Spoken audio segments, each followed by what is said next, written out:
Dear student, उम्मीद करता हूँ आप खैरियत से होंगे।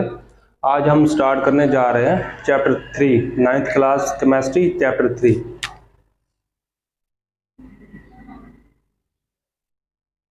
केमिस्ट्री तीसरा चैप्टर है जिसका नेम है periodic table and periodicity of properties. सबसे पहले हम इंट्रोडक्शन देखते हैं इस चैप्टर का कि इंट्रोडक्शन क्या है।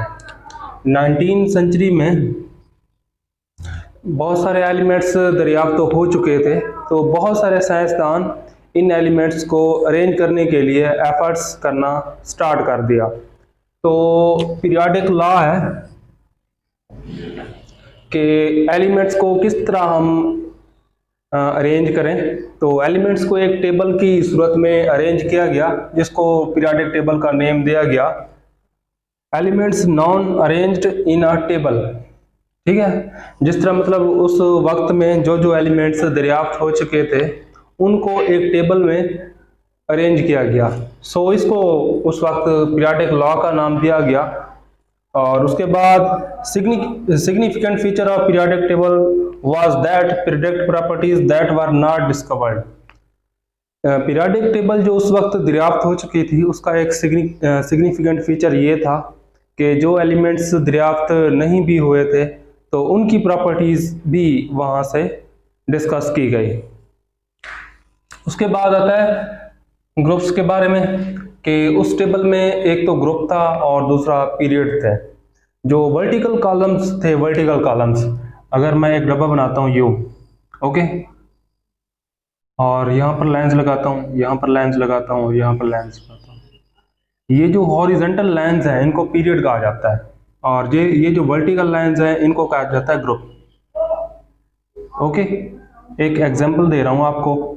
लेट्स सपोज ही हमारे पास एक पीरियोडिक टेबल है, इसमें जो हॉरिजॉन्टल रोज हैं वो है पीरियड, ये वाला, ये पीरियड,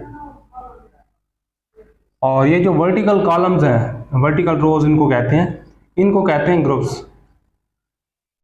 तो एलिमेंट्स जो उस वक्त दरियाफ्त हो चुके थे उनको इस तरह से अरेंज किया गया। उसके बाद आता है elements arrange with increasing atomic number. जो उस वक्त की पीरियोडिक टेबल थी, जो एलिमेंट का एटॉमिक नंबर था उस बेस पर एलिमेंट्स को अरेंज किया गया in this periodic table. So this periodic table huge information for science test. ये पीरियोडिक टेबल, ये आर्जी तौर पर पीरियोडिक टेबल बनाई गई थी, इसमें बहुत सारे गलतियां थी, इसमें डीमेरिट्स थे, ऑब्जेक्ट्स थे, बट साइंसदानों के लिए एक क्वेश्चन मार्क था। सो यहाँ से मुख्तलिफ साइंसदान आए जिन्होंने अपना स्टेटमेंट दिया पीरियोडिक टेबल के बारे में। तो हम पढ़ते हैं उनकी स्टेटमेंट्स को कि उन्होंने पीरियोडिक टेबल के बारे में क्या कहा था और किस तरह with the passage of time periodic table के अंदर चेंजेस आए। तो चलते हैं अपने नेक्स्ट पार्ट की तरफ। जो पहला केमिस्ट था जिन्होंने अपने आइडियाज को पीरियोडिक टेबल के बारे में कंपोज किया वो था डुब्राइनर।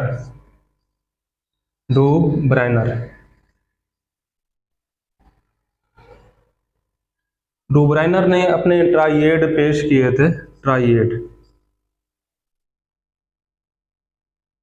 डुब्राइनर ट्राइएड्स।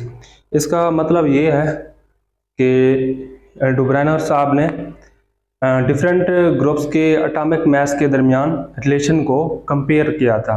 उसने तीन एलिमेंट्स का ग्रुप बनाया था और एक बात उसने ये कही थी कि अगर 3 एलिमेंट्स का ग्रुप है, जो 2 एलिमेंट्स के इन बिटवीन एलिमेंट होता है, अगर उसके मास को देखा जाए तो वो एवरेज मास है बाकी 2 एलिमेंट्स का। अगर शैडो वाले एलिमेंट के एटॉमिक मास को हम प्लस कर दें और 2 पर डिवाइड कर दें तो वो जो मैस हमारे पास आता है तो वो मैस बनता है मिडल वाले एलिमेंट का।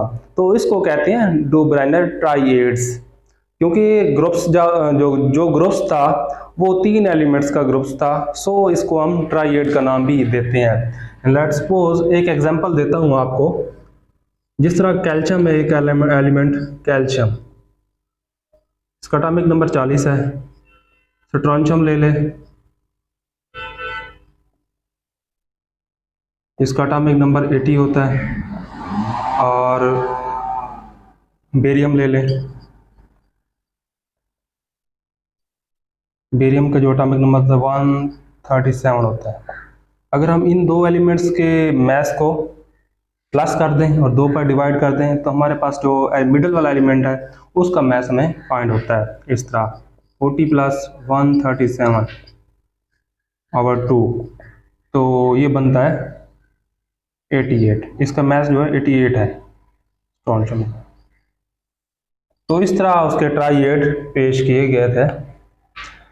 अगर देखा जाए पीरियोडिक टेबल के अंदर बहुत सारे ऐसे ग्रुप्स थे एलिमेंट्स के जिनके एटॉमिक मास को अगर इस तरह ट्राइएड के फार्मूले से देखा जाए तो बहुत सारे एलिमेंट्स के ग्रुप्स ऐसे थे, तो बिटवीन वाले एलिमेंट का मास नहीं आ रहा था। So with the passage of time इस कंसेप्ट ने थोड़ी बहुत पीरियोडिक टेबल के अंदर चेंजेस की, हमें इंफॉर्मेशन दी, बट ये जो कंसेप्ट था ये भी डिस्ट्रॉय हो गया, ये भी रिजेक्ट किया गया।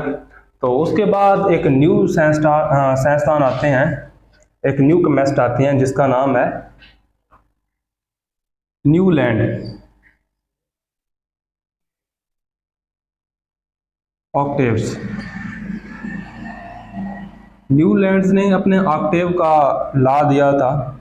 इस लॉ के मुताबिक उसने ये कहा था कि अगर एलिमेंट्स को उनके इंक्रीजिंग एटॉमिक नंबर के लिहाज से पीरियोडिक टेबल के अंदर अरेंज किया जाए तो हर 8वें एलिमेंट के बाद जो प्रॉपर्टीज होगी वो रिपीट होगी। लेट्स सपोज ये एलिमेंट है मेरे पास helium, neon, argon, krypton, xenon, ये कितने हो गए 1 2 3 4 5 6, और इस तरह हाइड्रोजन हो गया, कार्बन हो गया, ऑक्सीजन हो गया, 1 2 3 4 5 6 7 8, ये 8 एलिमेंट है। ये जो फर्स्ट वाला एलिमेंट है इसकी प्रॉपर्टी 8 वाले एलिमेंट के बराबर होगी।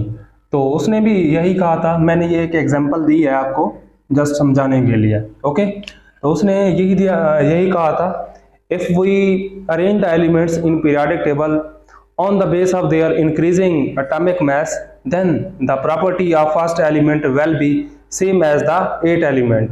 The repetition of same property, that is called a Newland octave law.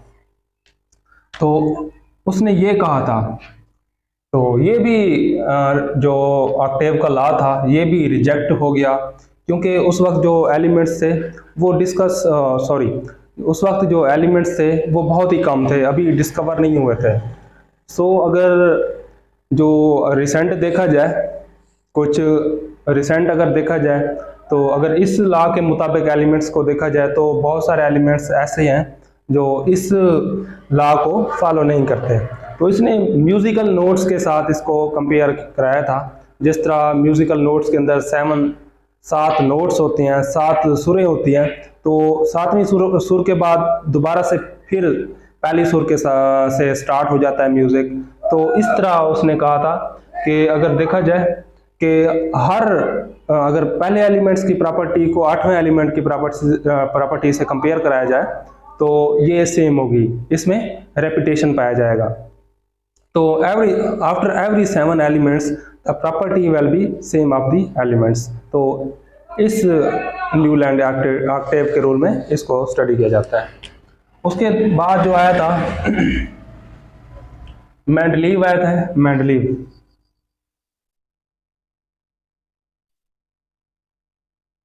उसने पीरियोडिक लॉ दिया था अपना, कि उसने क्या कहा था पीरियोडिक टेबल के बारे में।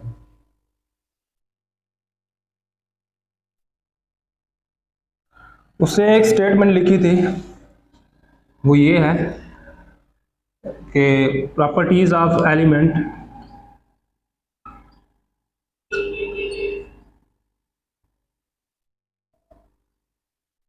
आर पीरियोडिक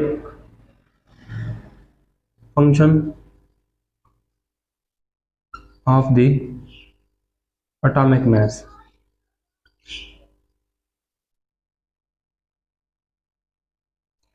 उसने ये कहा था कि ये जो एलिमेंट्स की प्रॉपर्टीज़ है वो पीरियोडिक फंक्शन है एटॉमिक मास का। मतलब ये कि ये जो मेंडलीव साहब थे इन्होंने एलिमेंट्स को उनके एटॉमिक मास के लिहाज से पीरियोडिक टेबल के अंदर अरेंज किया था।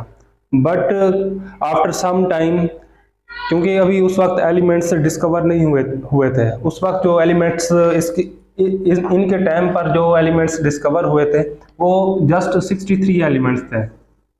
बट जैसे एलिमेंट न्यू डिस्कवर हुए तो ये जो लॉ था ये भी रॉन्ग हो गया।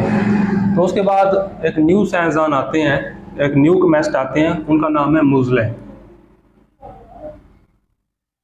1913 में इन्होंने कहा था, स्टेटमेंट सेम थी बट एक इसमें चेंज थी, properties of element are periodic function of their atomic number. क्योंकि मोज़ले ने एक न्यू प्रॉपर्टी को डिस्कवर किया था एलिमेंट की, उसको कहा गया एटॉमिक नंबर। सो जो मोज़ले ने पीरियोडिक टेबल के बारे में कहा था कि अगर हम एलिमेंट को उनके एटॉमिक नंबर के लिहाज से अरेंज करें तो ये एक बेटर वे होगा इनको स्टडी करने के लिए। सो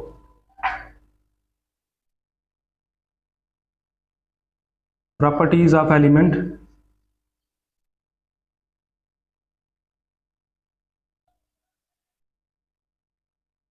आर पीरियोडिक फंक्शन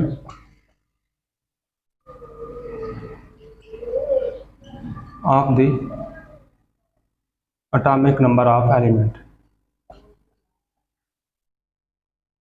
तो यहाँ से अगर उसने एटॉमिक नंबर की बेस पर एलिमेंट को अरेंज किया था, तो एटॉमिक नंबर होता है नंबर ऑफ प्रोटॉन।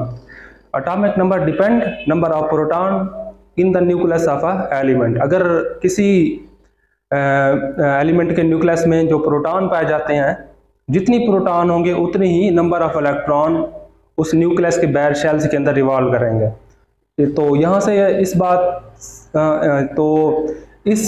से एक न्यू बात निकलती है, वो ये है कि अगर पीरियोडिक टेबल में एलिमेंट को एटॉमिक नंबर की बेस पर अरेंज किया गया तो एटॉमिक नंबर का मतलब होता है प्रोटॉन, और प्रोटॉन और इलेक्ट्रॉन सेम इन नंबर होते हैं। सो जो इलेक्ट्रॉन होते हैं वो इलेक्ट्रॉनिक कन्फिग्रेशन के रिलेटेड हमें कंसेप्ट देते हैं, क्योंकि ये जो इलेक्ट्रॉन होते हैं, जो इलेक्ट्रॉन की फिलिंग होती है इन शेल्स और सब शेल, वो उस कंसेप्ट को हम इलेक्ट्रॉनिक कन्फिग्रेशन का नेम देते हैं। तो एक न्यू चीज़ हमारे पास सामने आई जिसको इलेक्ट्रॉनिक कन्फिग्रेशन का नेम दिया गया, वो मोज़ले पीरियोडिक लॉ से हमें मिली। तो ये था बेसिक सा इंट्रोडक्शन। तो नेक्स्ट लेक्चर में हम देखेंगे मॉडर्न पीरियोडिक टेबल, उसकी प्रॉपर्टीज़, ग्रुप और पीरियड को। तो आज के लिए यही था। थैंक यू, अल्लाह हाफिज़।